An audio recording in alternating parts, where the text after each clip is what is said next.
Mary St. Marie. My topic of the day is going to be why the death penalty should be abolished. An attention grabber would be between the years of 2020 and 2022, 31 people have been executed, and most of them are going to be in the Midwest and Southwest states, but this is only to show that it is still happening today and it's not being talked about. Now, the death penalty is often a first choice, but the reasons that it shouldn't be are because some people that are on the death row and given the death sentence are innocent and do not have a voice to speak for themselves or advocate for themselves.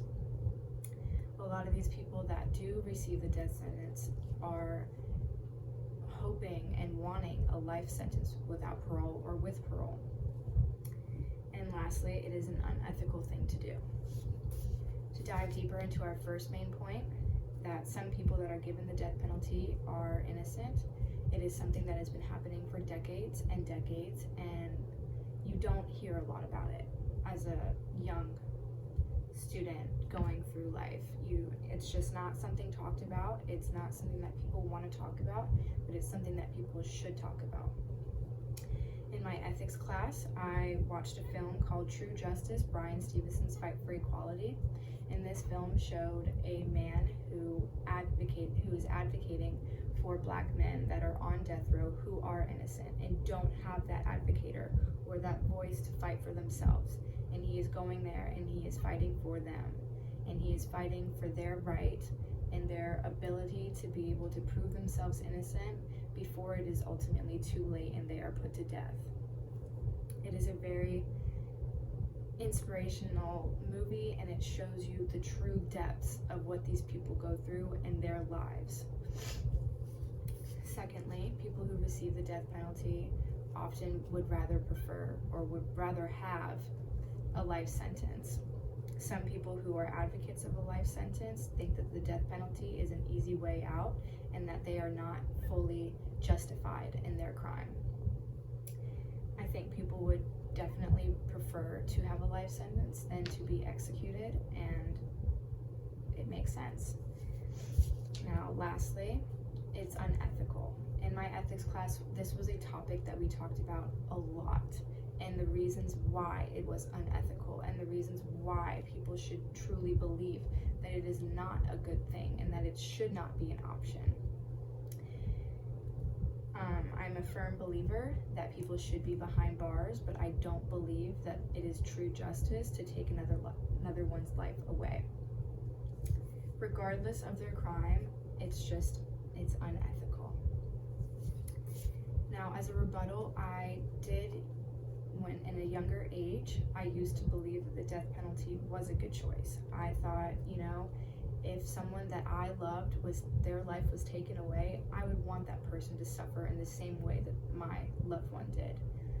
But as time grew on and I took this ethics class and I really thought about the death penalty and the things behind it, it is an easy way out.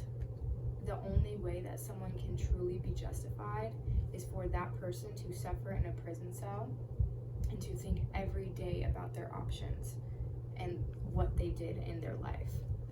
Now,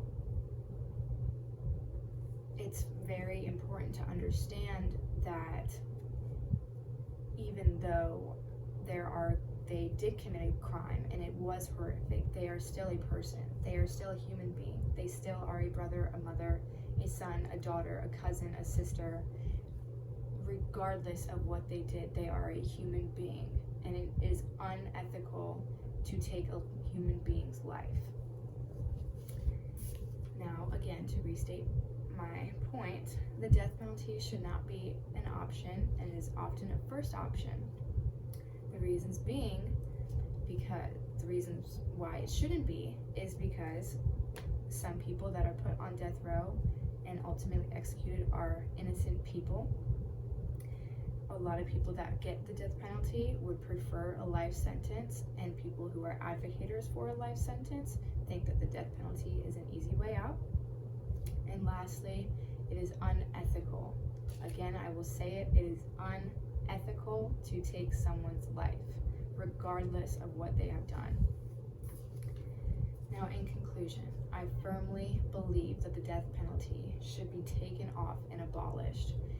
There are many different ways to be justified than taking another person's life. It is not a cycle that we should continue to keep going through, where one person is murdered and another person is murdered and another person is murdered and another person is murdered. It is something, the cycle needs to end, and I think that we can all end it. Again, people need to be behind bars, yes. People need to go to prison for their crimes, yes. But they do not need to have their life taken away from them and have another victim family. Thank you.